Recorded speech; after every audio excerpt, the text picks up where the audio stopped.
Hindi ko talaga makakalimutan yung gabing yun. Ako si Billy.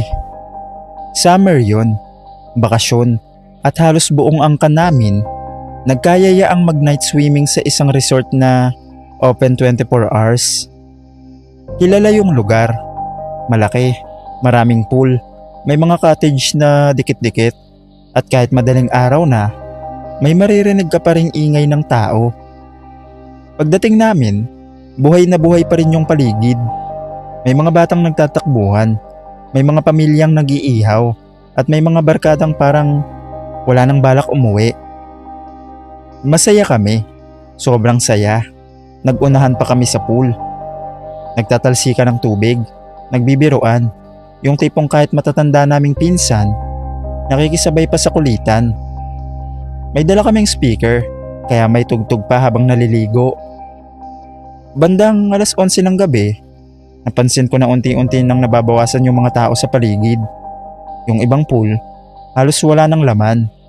Yung ilaw, medyo humina na. Umahon yung iba kong pinsan. "Billy, kain muna," sabi ng isa kong pinsan. Sumunod naman ako. Medyo hinihingal na rin ako kakalangoy. Pagdating sa cottage, bumungad agad yung amoy ng inihaw na liempo at hotdog. May pansit pa, tsaka malamig na soft drinks. Umupo ako, pero habang kumakain, may kakaiba sa pakiramdam ko. Hindi ko ma-explain. Parang ang sikip ng dibdib ko. Hindi naman ako kinakabahan, pero parang may urge na lumayo muna. Parang gusto kong maglakad-lakad. Maingay din kasi sa cottage. Sabay-sabay nagsasalita, nagtatawanan. May nag-aagawan pa ng pagkain. "Saglit lang, iikot lang ako," sabi ko. "O baka lumayo ka pa, baka maligaw ka dyan," biro ng pinsan ko.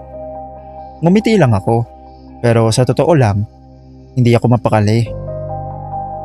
Paglabas ko ng cottage, ibang-iba yung pakiramdam. Mas malamig yung hangin. Yung ingay ng pamilya ko, unti-unting nawawala habang papalayo ako. Naglakad ako sa gilid ng pool. Basa pa yung sahig, kaya dahan-dahan lang yung hakbang ko. Yung ilaw galing sa poste, nagre-reflect sa tubig. Gumagalaw-galaw yung anino, parang may sariling buhay. Sa malayo, may maririnig kang mahinang tawanan, pero hindi ko alam kung saan eksaktong nanggagaling. May part ng resort na halos wala ng tao.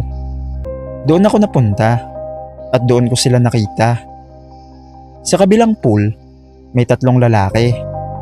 Nasa gilid lang sila, nakaupo, may hawak na bote ng alak. Yung isa nakasandal sa puno, yung dalawa nakayuko, parang may pinag-uusapan, pero mayat maya, bigla silang tatawa ng malakas. Kahit malayo pa ako, kita ko agad na lasing na sila. Yung galaw nila, hindi na steady. Yung tawa nila, hindi na normal. Hindi yung masayang tawa, parang may halong kung ano. Hindi rin sila mukhang pamilya o typical na resort goers. Parang may kakaiba sa aura nila. Yung tipong kahit wala silang ginagawa sa'yo, hindi ka komportable. Napatigil ako saglit, tapos agad kong iniwas yung tingin ko. "Huwag mo na lang pansinin," sabi ko sa sarili ko. Nagpatuloy ako sa paglalakad. Kunwari normal lang, pero ramdam ko parang may nakatingin sa akin. Yung pakiramdam na kahit hindi mo lingunin, alam mong may mata na nakasunod sa galaw mo. At nung nagpatuloy ako sa paglakad, bigla kong narinig, "Oy!" Napahinto ako. Mabigat yung boses. Halata mong lasing. Hindi ako lumingon agad. Nagkunwari akong hindi ko narinig. Naglakad pa ako ng konti. "Oy, ikaw." Mas malakas na. At sigurado na ako yung tinatawag. Dahan-dahan ako napalingon. At nakita ko, nakatayo na yung isa sa kanila. Diretso siyang nakatingin sa akin. Ngumiti siya pero hindi yung normal lang ngiti. Parang may balak. Nakatitig siya sa akin. Yung ngiti niya, hindi talaga normal.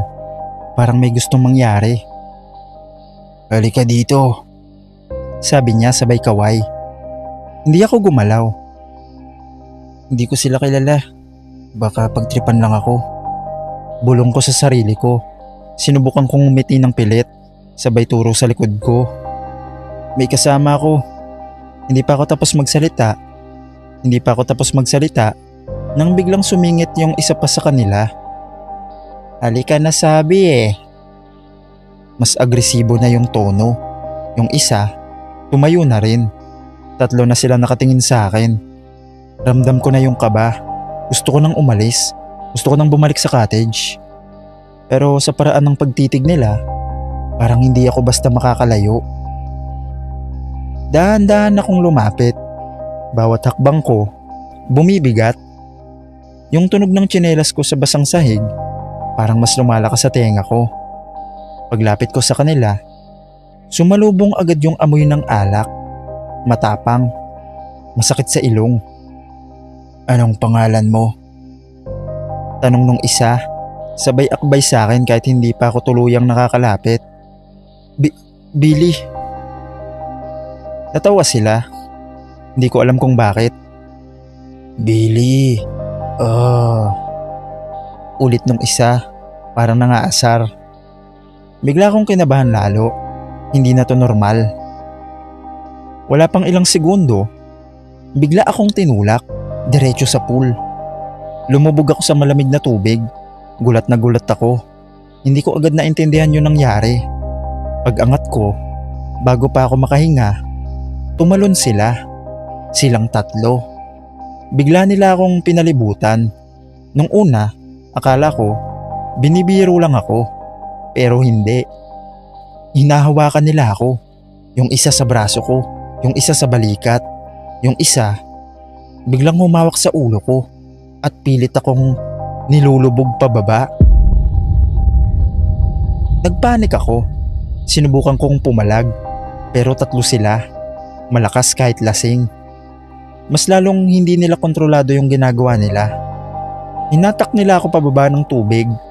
Tuwing aahon ako para huminga, bigla nila akong ididiin ulit, paulit-ulit. Unti-unti, nawawala yung lakas ko. Yung hininga ko, nagiging maiksi. Yung dibdib ko, parang sasabog. Sa ilalim ng tubig, ang naririnig ko lang ay mahinang ugong at yung sariling tibok ng puso ko. Ito na ba to? Pumasok sa isip ko. Hindi ako makasigaw. Hindi ako makahingi ng tulong. Walang ibang tao sa paligid. Walang makakakita. Nang biglang may sumigaw. Hoy, ano yan? Parang biglang bumalik yung ulirat ko. May humila sa akin pataas. Pag-ahon ko, halos wala na akong lakas. Ubo ako ng ubo. Humihigop ng hangin na parang ngayon lang ulit ako nakahinga. 2 lifeguard yung nakita ko. Galit na galit. Anong ginagawa niyo sa kanya? Biglang nag-iba yung ugali ng 3. Parang wala nangyari. Tumawa sila. Wala. Kaibigan namin yan. Sabi nung isa sabay akbay ulit sa akin. Halos matumba pa ako. Wala na akong lakas. Trip lang yun. Nagbibiruan lang kami. Tumingin sa akin yung lifeguard. Sir, okay lang kayo? Gusto kong magsalita. Gusto kong sabihin yung totoo. Pero napatingin ako dun sa lalaki kanina. Nakatitig siya sa akin. Hindi na siya tumatawa. Nakakatakot yung tingin niya. At dahan-dahan niyang inilapit yung kamay niya sa tagiliran niya. At doon ko nakitang may baril siya. Hindi niya nilabas ng buo. Pinakita niya lang sa akin. Sapat para maintindihan ko. Sabay bulong. Huwag kang magsusumbong.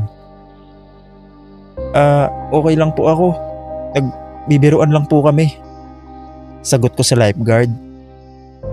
Ilang segundo akong tinitigan ng lifeguard. Parang hindi sila kumbinsido. Pero dahil wala akong sinasabi, tumango na lang siya. Sige. Ingat na lang kayo. At umalis na sila. Pagkaalis ng lifeguard, napatingin ulit ako sa kanila. Ngumiti yung isa. Sabay sabing, "Good boy." Hindi na ako nagsalita. Hindi na ako tumingin ulit. Umalis ako agad. Halos hindi ko na maramdaman yung paa ko habang naglalakad pabalik sa cottage. Pagdating ko doon, tuloy pa rin yung saya. Nagtatawanan at nagkakainan pa rin sila. "Billy, ang tagal mo ah." Tanong ng pinsan ko. Ngumiti lang ako. "Nag-CR lang ako." Sagot ko habang hinihingal. Hindi ko sinabi yung nangyari. Hindi ko kayang ilagay sila sa panganib. Buong magdamag, hindi na ako lumabas. Nakaupo lang ako sa gilid. Tahimik lang habang sila nagtatawanan pa rin. Hindi ko makalimutan yung pakiramdam ng paghila nila sa akin pababa at yung tingin ng lalaking may baril. Hanggang ngayon, hindi na ulit ako sumasama sa mga night swimming at tuwing may pool, hindi ko maiwasang isipin na minsan, hindi multo ang dapat mong katakutan, kundi yung mga taong mukhang normal pero kayang pumatay para lang sa trip.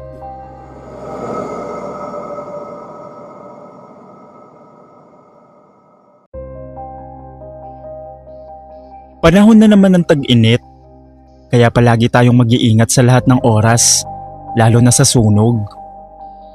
Tawagin niyo na lang akong Dexter. Nakatira ako noon sa tabi ng bahay ni na Ramon at Beth, isang magkasintahang ilang taon nang magkasama sa inuupahang maliit na bahay sa dulo ng compound namin. Noong una, maayos sila. Lagi silang magkasabay umalis, magkasabay umuwi. Pero habang tumatagal, napansin naming nagbago ang takbo ng buhay nila. Si Beth ay laging pumapasok sa trabaho. Madaling araw pa lang, gising na siya. Nakikita ko siyang naka-uniform, may baong lunchbox. Nagmamadaling sumakay sa jeep. Paggabi naman, pagod na pagod siyang umuuwi. Si Ramon, madalas nasa bahay lang. Minsan, nasa tapat, nagyoyosi. Minsan, nakahiga sa papag. Minsan umiinom kasama ang ibang tambay. Sabi niya noon, naghahanap siya ng trabaho. Pero buwan na ang lumipas, wala pa rin nagbago. Naririnig naming minsan nagtatalo sila sa loob ng bahay. "Hanggang kailan ba? Ako na lang ba ang palaging magtatrabaho?" Sabi ni Beth isang gabi. "Magkakatrabaho rin ako. Mag-aantay ka lang." Sagot naman ni Ramon. Pero paulit-ulit lang yun. Habang tumatagal, mas lumalalim ang tensyon sa bahay nila. Isang hapon, napansin kong maagang umuwi si Ramon. Tahimik siyang pumasok pero iba ang mukha niya. Parang naninigas ang panga, mabilis huminga at halatang may kakaiba sa kanya. Makalipas ang ilang minuto, dumating si Beth. Hindi siya nag-iisa. May lalaking sumasabay sa kanya hanggang sa tapat ng bahay. Hindi ko kilala, pero mukhang malapit sa kanya dahil nag-usap pa sila bago umalis ang lalaki. Nakita ko mula sa bintana si Ramon, nakasilip sa loob. Doon ko naramdaman na may mangyayaring masama. Pagkapasok ni Beth sa bahay, biglang nagkaroon ng sigawan. "Sino yun? Wala kang pakialam." Sigaw pabalik ni Beth. Maya-maya, mas lumakas pa ang away nila. Halos buong compound, nakikinig na. Lumabas ang ilang kapitbahay para sumilip. "Pinapahiya mo ko," sabi ni Ramon. "Pinapahiya? Sawang-sawa na ako sa'yo. Ako na lang nagtatrabaho. Ikaw, puro higa, yosi at pangako." Tumahimik sandali. Tapos narinig naming may nabagsak sa loob. Napatingin kaming lahat sa isa't isa. "Beth, buksan mo ang pinto!" Sigaw ng kapitbahay naming si Aling Nena. Pero walang sumagot. Maya-maya, naamoy ko ang kakaibang amoy. Matapang, pamilyar, parang gasolina. Lumapit ako sa pader nilang kahoy at sumilip sa siwang. Nakita kong hawak ni Ramon ang bote. Parang gasolina yun at sinasaboy sa sahig, sa dingding at sa mga gamit. Napaatras ako agad. "Huy, Ramon, tama na!" Sigaw ko. Pero parang wala na siya sa sarili niya. Nanginginig siya habang hawak ang posporo. Umiiyak si Beth sa sulok habang nakatingin sa kanya. Ayaw mo na sa akin, sabi ni Ramon. Ramon, tigilan mo na, sabi ni Beth. Kung hihiwalayan mo ko, magsama na lang tayo hanggang kamatayan. Kinaskas ni Ramon ang posporo. Natigilan ako. Narinig namin ang unang sindi. Yung mahinang tunog ng posporo na kumiskis sa kahon. Sunod nun, sabay-sabay kaming napasigaw. Ramon, wag! May tao sa loob! Pero huli na. Inihulog niya ang sinding posporo sa basang sahig na puno ng gas. Sa isang iglap, sumiklab ang apoy at gumapang sa lupa. Mabilis itong kumalat sa bawat parte ng sahig, umakyat sa mesa, kurtina at dingding na kahoy. Biglang umilaw ang buong bahay sa kulay kahil na apoy. Narinig ko ang tinis na sigaw ni Beth. Tulungan niyo ako! Sinugod ko agad ang pinto. Kasama ang dalawa naming kapitbahay. Nakalak ito mula sa loob. Hinampas namin ng malakas habang lumalakas ang apoy. Ramon, buksan mo! Sigaw ko. Walang sumagot. Sa siwang ng dingding, nasilayan ko si Beth na umiiyak at nagpupumiglas habang hawak siya ni Ramon sa magkabilang braso. Yakap siya nito mula sa likod. Parang ayaw pakawalan kahit lumalaki na ang apoy sa paligid nila. Kung iwan mo ko, sabay na tayo, sigaw ni Ramon. Iba ang boses niya, galit, desperado at parang wala na sa sarili. Mas lalong nagpanik ang mga tao sa labas. May mga batang umiiyak na, may mga kapitbahay na naglalabas ng timba ng tubig. Yung iba, tumawag na ng bombero. Sinipa namin muli ang pinto. Isang beses, 2 beses, at sa pangatlong sipa, bumigay ang kandado at bumukas ang pinto kasabay ng pagbuga ng makapal na usok at matinding init. Napaatras kami sandali dahil parang pugon na ang loob. Tinakpan ko ang ilong ko ng damit at pumasok kami. Halos wala na kaming makita. Puro usok at apoy sa gilid. Naririnig lang namin ang pag-ubo ni Beth at sigaw ng mga tao sa labas. Nakita ko sila malapit sa gilid ng higaan. Hinila ko agad si Beth sa kamay habang si Mang Tony at Jun naman ang humawak kay Ramon. Ayaw pa nitong bumitaw noon at pilit na humahawak sa braso ni Beth. Bitawan mo siya, sabi ni Mang Tony. Nagpupumiglas si Ramon pero hinila rin namin siya palabas. Paglabas namin sa kalsada, bumagsak si Beth sa simento. Nanginginig siya, umiiyak at sunod-sunod ang ubo dahil sa usok. May kaunting paso ang braso niya at namumula ang balat sa liig. Si Ramon naman, nakaupo lang sa lupa, tulala, pawis na pawis. Maitim ang mukha dahil sa usok. Kanina lang, sumisigaw siya, pero ngayon, parang ubos na. Paglingon namin sa bahay, halos kalahati na nito ang nilamon ng apoy. Umakyat ang apoy sa bubong na yero at naririnig namin ang pagputok ng mga gamit sa loob. Dahil dikit-dikit ang mga bahay sa compound, nagsimula nang uminit ang pader ng katabing kabahayan. Ilabas niyo ang mga gamit niyo!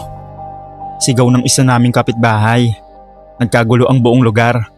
Yung iba kinuha yung rep nila, yung mga TV, at yung isa pa nga may hawak na sanggol habang umiiyak. May nagtatapon ng timba ng tubig kahit halos walang epekto sa laki ng apoy. Lumipas ang ilang minuto bago dumating ang mga bombero. Hirap silang makapasok agad dahil makitid ang daan papasok sa compound.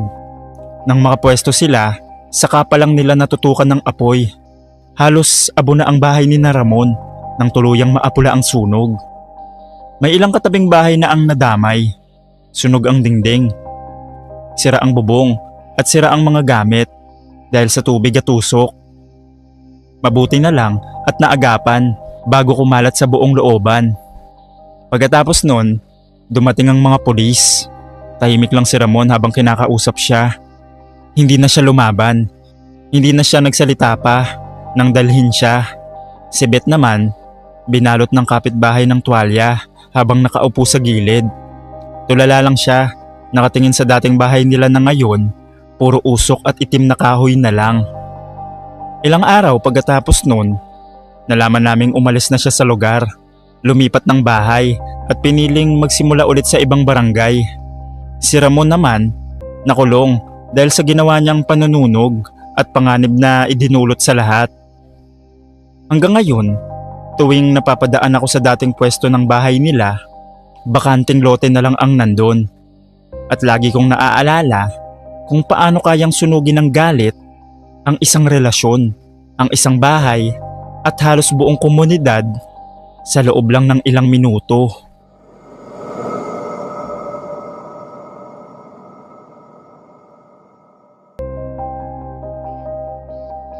Ako si Jomar. 3 kaming magkakaibigan na nagplano mag-beach sa Batangas.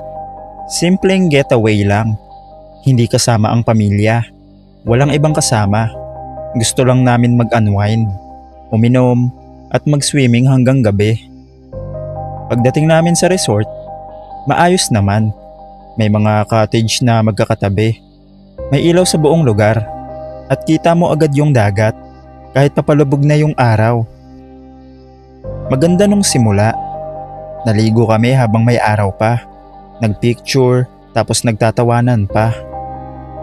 Hanggang sa dumilim na, doon na nagsimula yung inuman. Bandang gabi, medyo tahimik na yung paligid. Yung ibang tao, nasa kanya-kanyang cottage na. Yung iba naman, natutulog na. Yung alon na lang ng dagat yung maririnig mo. Paulit-ulit na hampas sa buhangin. Yung 2 kong kasama, sina Rico at Arvin, napagod agad. "Pre, tulog na muna ako," sabi ni Rico. "Ako rin," dagdag ni Arvin. Ako na lang yung natira sa labas, nakaupo sa cottage, nakatitig sa dagat. Hindi pa ako inaantok. Tahimik kasi at ang sarap lang sa pakiramdam ng hangin. Pero maya-maya, naisipan kong mag-CR. Yung public CR, medyo malayo sa cottage namin. Kailangan mo pang dumaan sa madilim na pathway, tapos konting liko pa. May ilaw naman, pero hindi sapat. Yung tipong may pagitan, may parte na maliwanag, may parte naman na halos wala kang makita. Habang naglalakad ako, may kakaibang pakiramdam na agad. Parang may sumusunod. Pero paglingon ko, wala naman. Hangin lang, tunog ng dahon, tsaka alon sa malayo. Pagkatapos ko mag-CR, agad akong bumalik. Medyo binilisan ko yung lakad ko.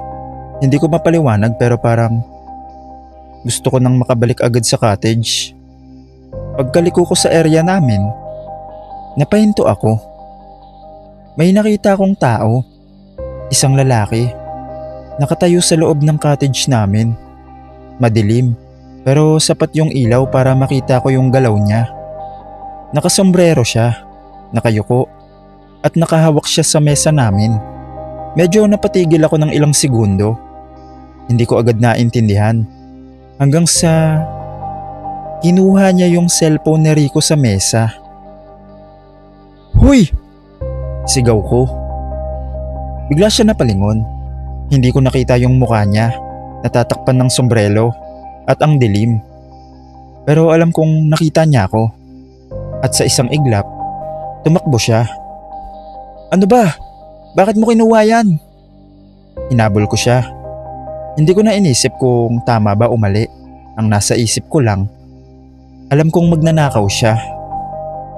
Tumakbo siya papunta sa likod ng mga cottage. Doon sa part na wala nang masyadong ilaw. Mas madilim doon. Habang hinahabol ko siya, naririnig ko yung yabag namin pareho sa buhangin at lupa. Hanggang sa bigla siyang lumiko. Pumasok siya sa isang madamong lugar. Parang mini gubat sa likod ng resort. Makakapal yung damo doon, may mga puno rin. Halos wala na talagang ilaw. Huminto ako sa bungad. Huminga ako ng malalim.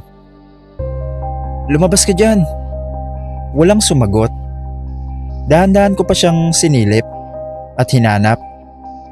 Tapos nakita ko siya. Nakatayo siya sa gitna ng damuhan. Hindi siya gumagalaw. Nakatitig lang sa akin. Unti-unti niyang itinaas ang kamay niya at may kinuha siya sa tagiliran niya. Kutsilyo. Kumikinang kahit mahina yung ilaw. Hindi siya nagsasalita. Hindi siya gumagalaw. Parang hinihintay niya lang ako. Doon ako natauhan. Dahil naisip ko, kung lalapitan ko siya, pwede ako mapahamak. Umatras ako. Hindi ko inalis yung tingin ko sa kanya. Ayokong tumalikod. Hanggang sa tuluyan na akong makaalis sa lugar na yon at tumakbo pabalik sa cottage. Pagdating ko, hingal na hingal ako. Nagising yung dalawa. Pre, ano nangyari? Kinuha yung cellphone mo. Ano? Kwento ko lahat. Yung lalaki, yung pagnanakaw ng cellphone niya, pati yung habulan namin. Pati na rin yung naglabas siya ng kutsilyo. Natahimik sila noong una hanggang sa may sinabi si Rico. Hayaan mo na pre. Ha? Report natin. Pero umiling siya. Wag na. Baka abangan pa tayo niyan. Natahimik ako. Doon ko lang na-realize, tama siya. Kung kaya niyang pumasok sa cottage, kung kaya niyang harapin ako ng may kutsilyo, wala kaming laban. Hindi na kami nakatulog ng maayos. Lahat kami gising kahit nakahiga. Bawat tunog sa labas, pinapakinggan namin. Baka may bumalik. Pagsikat ng araw, nag-impake kami agad. Tapos, umalis na rin kami. Hindi ko na sasabihin kung saan sa Batangas. Pero, mag-iingat kayo palagi.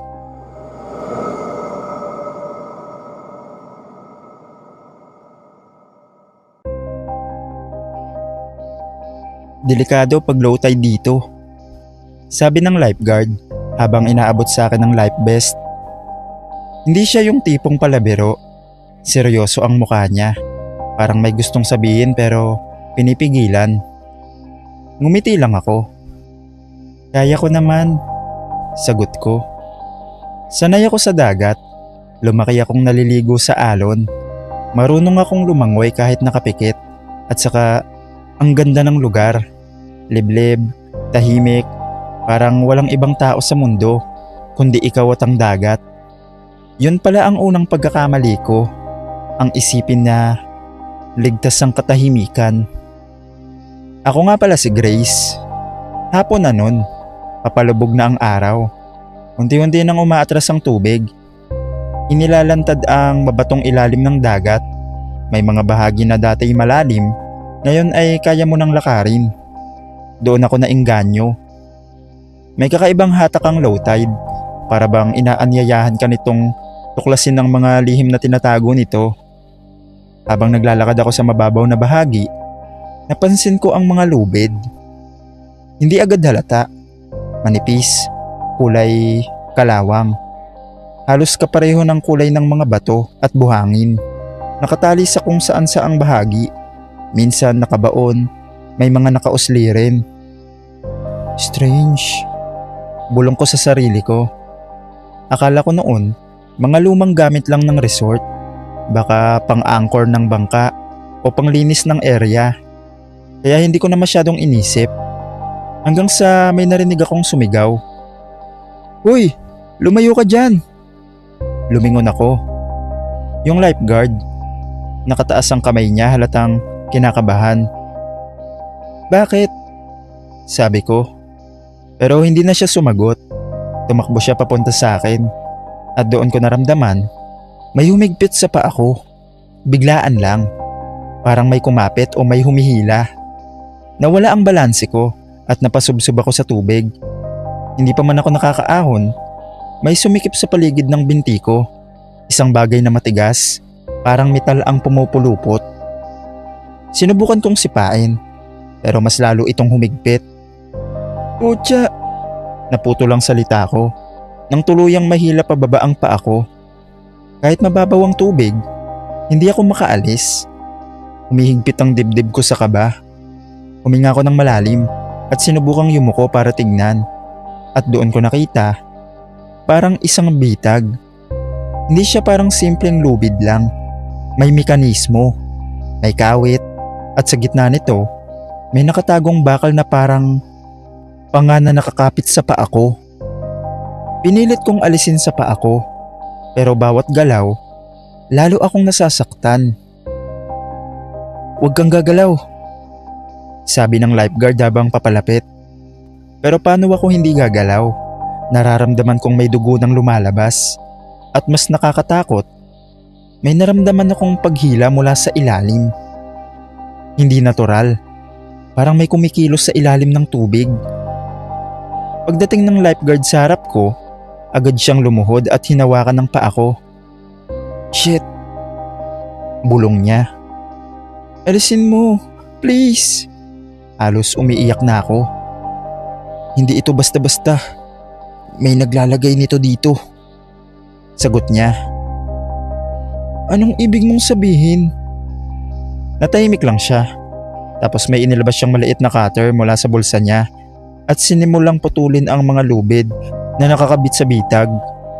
Habang ginagawa niya yun, napansin kong paulit-ulit siyang lumilingon sa paligid, parang may hinahanap o may inaabangan. "May nawawala dito," bigla niyang sabi. Napatigil ako. "Ano?" "Tuwing low tide, isa, minsan dalawa. Walang bakas, parang nilamon lang ng dagat. Akala namin aksidente lang, hanggang sa nakita ko to. Bitag." Makalipas ang ilang minuto, sa wakas, naputol niya ang isa sa mga lubid. Lumuwag ng konti ang pagkakakapit ng bitag. Konti na lang. Tapos biglang may malakas na hatak. Pareho kaming napahinto. May gumagalaw sa ilalim ng tubig. Dahan-dahang napatingin ng lifeguard sa akin. At sa unang pagkakataon, nakita ko ang tunay na takot sa mukha niya. Hindi lang ito bitag. May nagbabantay at may nagkokontrol nito. Umandar agad ang utak ko. Tumanggi. Hindi pwede. Walang sense. Walang taong magtatago sa ilalim ng mababaw na tubig para lang manghuli ng tao. Pero naramdaman ko ulit. Isang hatak. Mas malakas. "Hilahin mo ako!" Halos mawalan na ako ng boses. Hinawakan ng lifeguard ang braso ko at pilit akong hinihila pataas. Pero parang may ibang puwersang humihila sa paa ko pababa. Naramdaman kong kumikiskis ang bakal sa balat ko.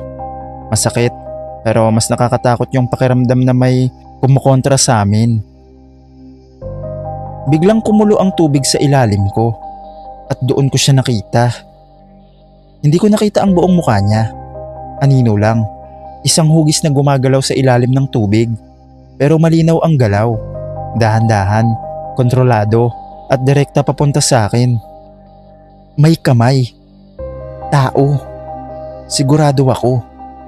Isang kamay na may suot na itim, parang gloves, at biglang sumulpot at hinawakan ng lubid na nakakabit sa bitag. Sumigaw ako. "May tao! May tao!" "Alam ko," sagot ng lifeguard. Hinigpitan niya ang kapit sa akin. "Huwag kang bibitaw." Biglang lumubog ang paa ko ng mas malalim. "Hindi!" sigaw ko habang pinipilit kong kumawala. Sa sobrang takot, sinubukan kong sipain yung nasa ilalim kahit hindi ko siya makita ng maayos. At tumama ako. May naramdaman akong matigas, parang katawan. At doon siya nag-react. Biglang kumawala ang hawak niya sa lubid. "Gayon na," sabi ng lifeguard. Isang malakas na puwersa ang ginamit niya. Hinila niya ako ng buong lakas, kasabay ng pagputol sa huling tali. May tunog ng metal na kumalas, at biglang nawala ang kapit. Napaatras ako sa tubig, halos gumapang ako. Humahagok ako sa hangin, nanginginig ang buong katawan ko. "Takbo!" sabi ng lifeguard. Hindi na ako nagtanong. Tumayo ako kahit masakit ang paa ko at tumakbo kami parehas palayo sa tubig. Sa likod ko, naririnig ko ang alon, pero parang may kakaibang tunog sa loob nito. Parang may gumagalaw. Pagdating namin sa buhangin, agad akong napaupo nanginginig pa rin ako. Hindi ko alam kung sa lamig ba o sa takot. "Dito ka lang," sabi ng lifeguard. Tapos kinuha niya ang radyo niya. "Red code, may tao sa ilalim." Uulitin ko, may tao sa ilalim ng tubig. Kailangan ng backup ngayon. May tao talaga?" Tanong ko. Tumingin siya sa akin at tumango. Hindi nagtagal, dumating yung iba pang staff. May dala silang flashlight kahit maliwanag pa at ilang gamit na hindi ko alam. Pero ang pinakang tumatak sa akin, may dala silang lambat at mahabang bakal na parang panghila. Hindi na nila ako pinabalik sa tubig pero kitang-kita ko mula sa dalampasigan ng nangyari. 3 sa kanila ang pumunta sa mababaw na bahagi. Dahan-dahan, sinusundan ng mga lubid na nakita ko kanina. "Dito!" sigaw ng isa. May hinila sila at biglang nagkagulo ang tubig. May sumisigaw. Ibang boses. Halata mong galit. "Hawakan nyo! Huwag niyong papatakasin!" Hindi ko nakita ang buong nangyari. Pero matapos yun, hinila nila palabas ang isang lalaki. Nakaitim, basang-basa, nakasuot ng diving gear na halos kapareho ng kulay ng ilalim ng dagat. At sa likod niya, nakakabit ang mga lubid. Napahagulgol ako. Hindi ko alam kung bakit. Sa takot, sa gulat, o sa realization na kung ilang segundo pa akong naipit doon, baka hindi na ako nakaahon. Siya yung... Hindi ko matapos ang sasabihin ko. Matagal na namin siyang hinahanap. Akala namin nalulunod lang ang mga tao. Pero hindi. Pinipili niya yung napapalayo sa low tide. Bakit? Hindi pa namin alam. Pero sigurado ako sa isang bagay. Kung wala ako doon, baka may nangyari na sa'yo. Tsaka napansin namin kanina, parang wala sa sarili yung lalaking yun. Para siyang may sira sa pag-iisip. Pagkatapos nun, hindi na ako bumalik sa dagat na yun at umuwi na rin ako. Hindi ko alam kung anong ginawa nila sa lalaki. Pero paniguradong dadalin yun sa mental.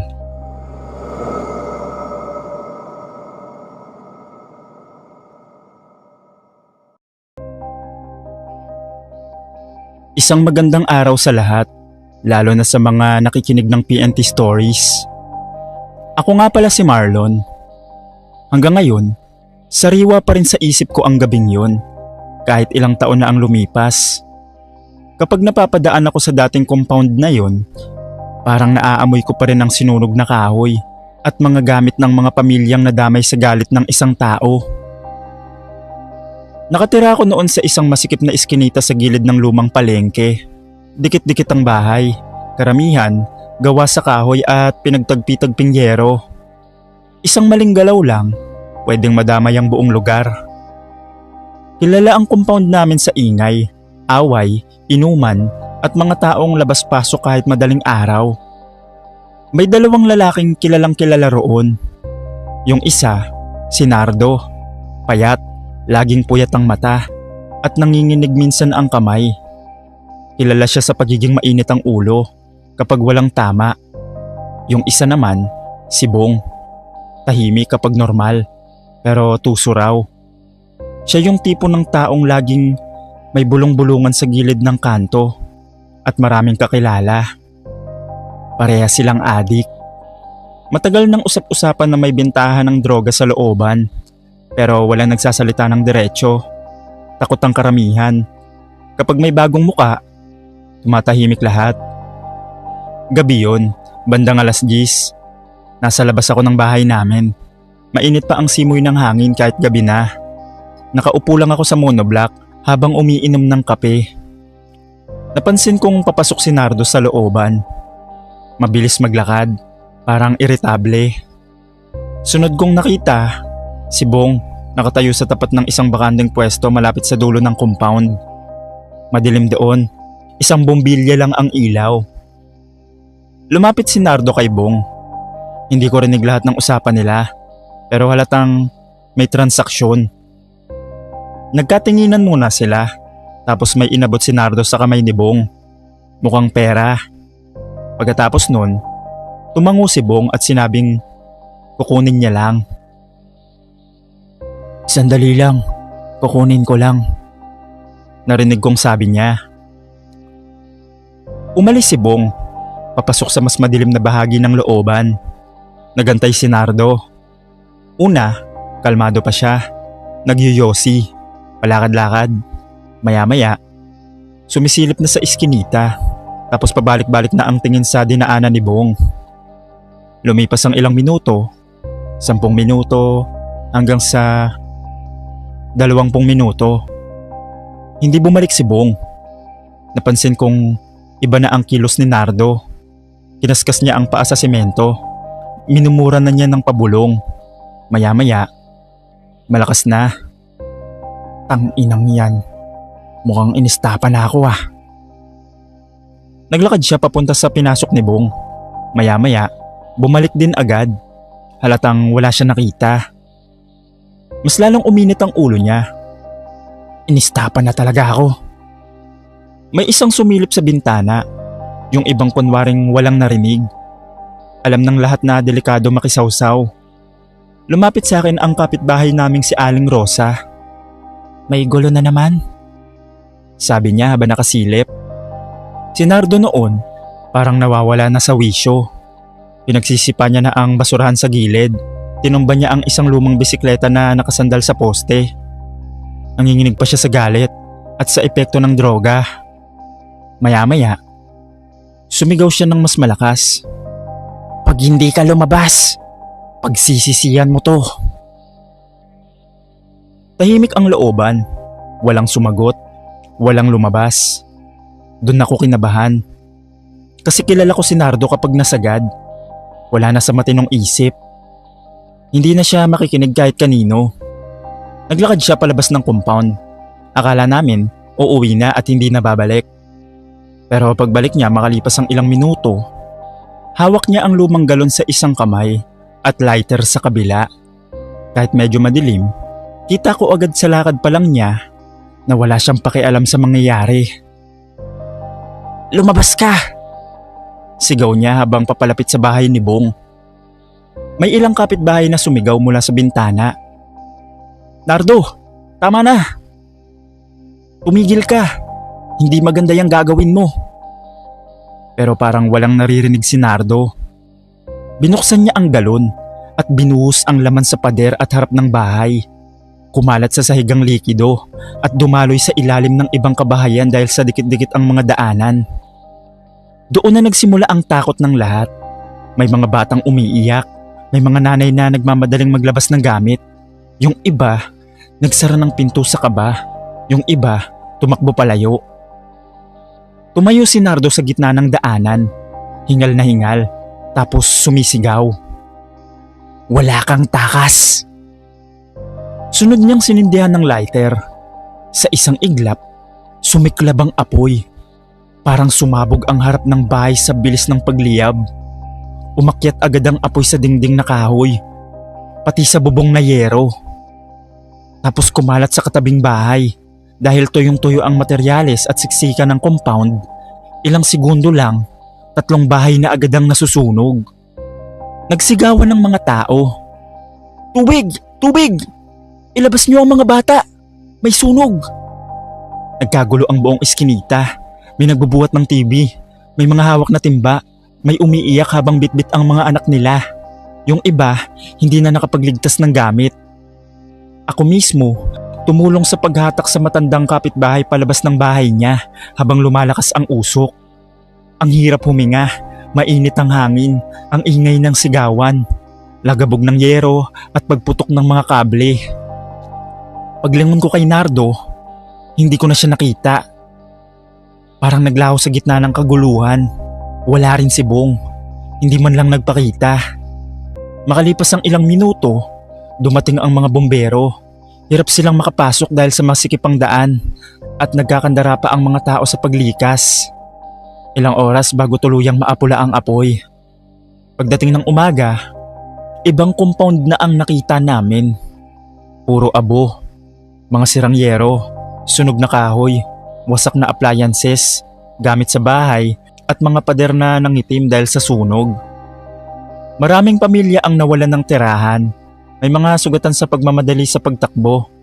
Yung iba sa covered court muna tumuloy. Nagbigay ako ng pahayag sa mga investigador. Sinabi ko ang nakita ko mula umpisa. Ang pera, ang paghihintay, ang galit, pati na rin yung pagsasaboy ng gas bago ito sindihan. Pero sa dami ng usapan at mga sumbong, iisa ang hindi nagbago.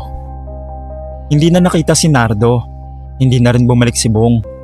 Parang sabay silang naglaho pagkatapos ng gabing yun. Hanggang ngayon, kapag napag-uusapan sa lugar namin ang sunog sa lumang compound, iisa lang ang sinasabi ng matatanda. Isipin nyo, sa isang maliit na transaksyon lang na yun, buong komunidad natin ang nadamay. Ang gabing yun ay paalala na ang galit na hindi napipigilan ay pwedeng magdala ng kapahamakan sa marami. Sa isang iglap ng init ng ulo, maraming buhay ang naapektuhan. Kaya mahalagang maging mahinahon, mapagpasensya at mag-isip muna bago kumilos. Sa usapin ng sunog, laging mag-ingat dahil ang maliit na apoy kapag napabayaan, kayang tumupok ng lahat. Hanggang dito na lang po Sir Dave. Sana mag-iingat tayo palagi sa lahat ng oras, lalo na sa panahon na to. Salamat.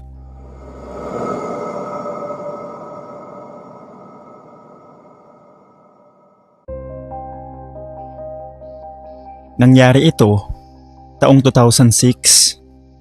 Itago nyo na lang ako sa pangalang MJ. 16 na taong gulang ako noon.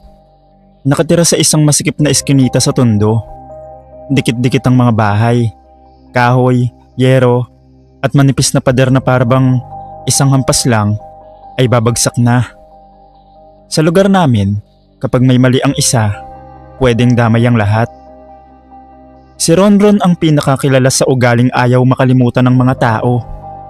Matigas ang ulo pagdating sa jumper ng kuryente. Ilang beses na siyang pinuntahan ng kapitbahay. Ronron, delikado yan. May mga bata dito. Baka masunog tayo. Tanggalin mo na yan. Pero lagi lang siyang tatawa ng mahina o kaya'y iiling.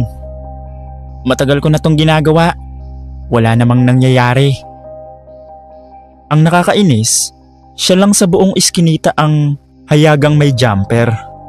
Kita mula sa poste papunta sa bubong nila ang nakakabit na kawad. Minsan kapag may inspection o may dadaan na trabahador ng kuryente, mabilis niyang tinatanggal. Tapos ibabalik ulit kapag wala na. Parang laro lang sa kanya. Pero para sa amin, takot yun. Tag-init noon. Yung klase ng init na kahit gabi, ramdam na ramdam mo pa rin. Bandang 2:00 ng madaling araw, gising pa ako dahil sa init. Nakaupo ako sa labas ng bahay namin. Pinapahanginan ng sarili habang tahimik ang buong iskinita. Walang ingay, walang ilaw maliban sa mga poste. Hanggang sa napansin ko si Ronron sa tapat ng bahay niya. Nasa labas siya, nakatingin siya sa itaas ng poste habang may inaayos sa kawad.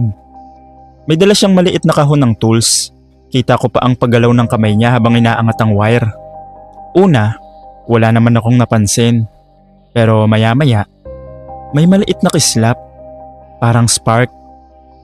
Hindi naman siguro makakaapekto yon. Bulong ko sa sarili ko. Pero sumunod, mas malakas. Nagkaroon ng maliwanag na parang arko ng kuryente sa kawad. Parang may tumalon na asul o puting ilaw sa pagitan ng mga linya. Napahinto ako. Uy! Bulong ko.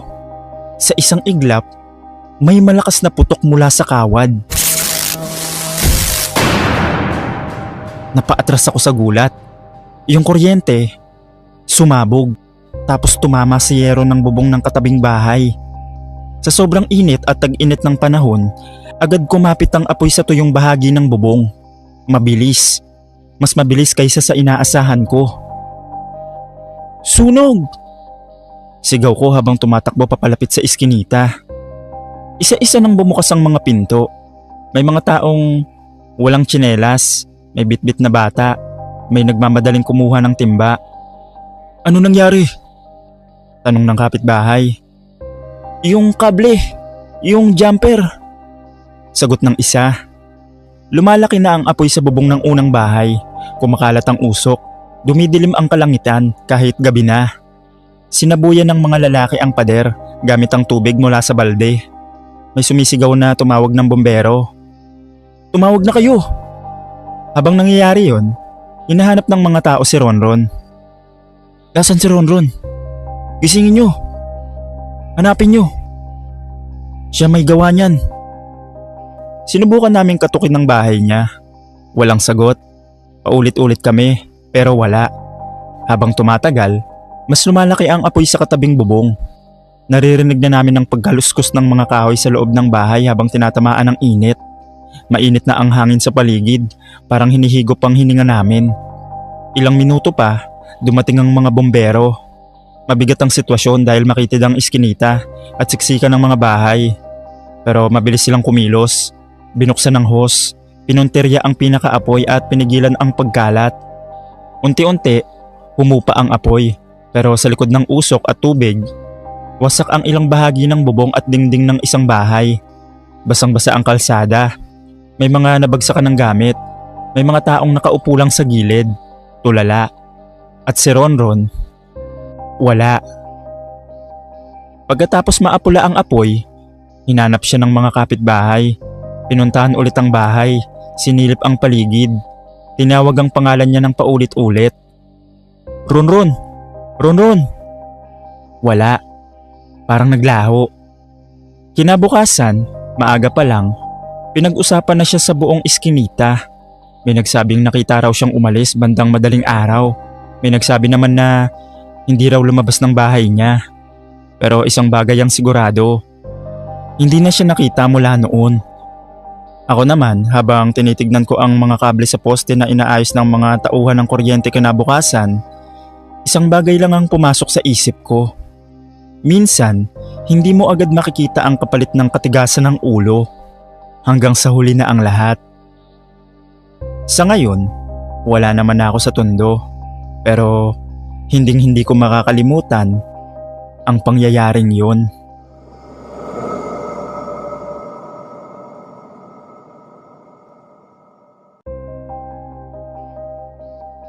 Magandang araw sa lahat. Ako si Mika. Nakatira sa isang maliit na iskinita kung saan karamihan ng bahay ay gawa sa kahoy. Sanay kami sa dilim tuwing gabi. Madalas kasing putol ang kuryente sa lugar namin, kaya kandila ang ginagamit ng karamihan. May isang bahay sa tapat namin na pagmamay-ari ni Olive. Mag-isa lang siya ron, matanda na at mahina na ang katawan. Mabait siya pero medyo makakalimutin na rin. Madalas siyang gumagamit ng kandila, lalo na kapag gabi, kapag nawawalan ng kuryente. Paulit-ulit siyang pinapaalalahanan ng mga kapitbahay. Ate Olive, patayin niyo po yan bago kayo matulog ha. Delikado po ang kandila, lalo na sa kahoy ang bahay. Ngumiti lang siya. Oo, papatayin ko rin. Isang gabi, sobrang hina ng hangin at mainit ang panahon. Bandang 11:00, nagkaroon na naman ng brownout. Tahimik ang buong iskinita. Walang ilaw. Tanging kandila lang ang nagbibigay ng liwanag sa bawat bahay. Nakaupo ako sa labas ng bahay namin, nagpapahangin, nang mapansin kong bukas pa ang ilaw ng kandila sa bahay ni Olive. Nakasilip ako mula sa siwang ng kahoy na bakod. Nakita ko siya nakaupo sa mesa. May binabasang lumang papel, habang ang kandila ay nakalagay sa gilid ng aparador na puno ng damit at kortina. Masyadong malapit. Olive, bulong ko. Pero hindi sapat ang lakas ng boses ko para marinig niya. Maya-maya, tumayo siya at pumasok sa loob ng bahay. Iniwan ng kandila na nakasinde. Una, walang nangyari. Tahimik lang ang gabi. Hanggang sa may malakas na ihip ng hangin na pumasok sa siwang ng bintana. Doon ko nakita ang maliit na apoy na sumasayaw sa kandila. Lumapit ito sa kortina. Isang segundo, biglang sumiklab. May sunog! Sigaw ko nang tumayo ako agad. Mabilis ang lahat. Yung kortina, sumiklab agad na parang papel na sinindihan. Umakyat ang apoy sa kahoy na dingding. Kumalat ang init sa kisame. Ang liwanag ng apoy ay siyang naging ilaw ng buong iskinita. Naglabasan ng lahat. May mga nagbubuhat ng timba ng tubig. May sumisigaw sa loob ng bahay ni Olive. Olive, labas na! Pero walang lumabas agad. Nataranta ako at tumakbo papunta sa bahay niya kasama ang ilang kapitbahay. Mainit na ang hangin. May usok na lumalabas galing sa bintana. Ramdam ko ang pag-init ng paligid habang papalapit. Kumatok kami ng malakas.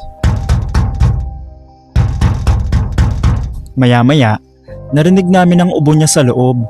Mahina at hirap na hirap. Sa tulong ng mga kapitbahay, binuksan namin ang pinto at pumasok. Makapal na ang usok, pero nakita namin si Olive na pilit gumagalaw papunta sa labas. Inalalaya namin siya at dahan-dahang inilabas. Paglabas niya, agad siyang inalalaya ng mga tao sa gilid ng kalsada. Inuubo siya at nanginginig, pero buhay pa naman. Sa loob, mas lalo nang lumaki ang apoy. Kumalat na ito sa bubong at dingding ng bahay. Dahil dikit-dikit ang mga bahay sa iskinita, nagsimula na ring umabot ang init sa katabing kabahayan. Nagkagulo ang lahat. May mga batang umiiyak, may nagliligtas ng gamit, may tumatawag ng bombero. Makalipas ang ilang minuto, dumating na ang mga bombero. Pinilit nilang pigilan ng pagkalat ng apoy at sa kabutihang palad, naagapan ito bago kumalat sa buong iskinita. Ngunit nasunog pa rin ang malaking bahagi ng bahay ni Olive at may ilang katabing pader na nadamay.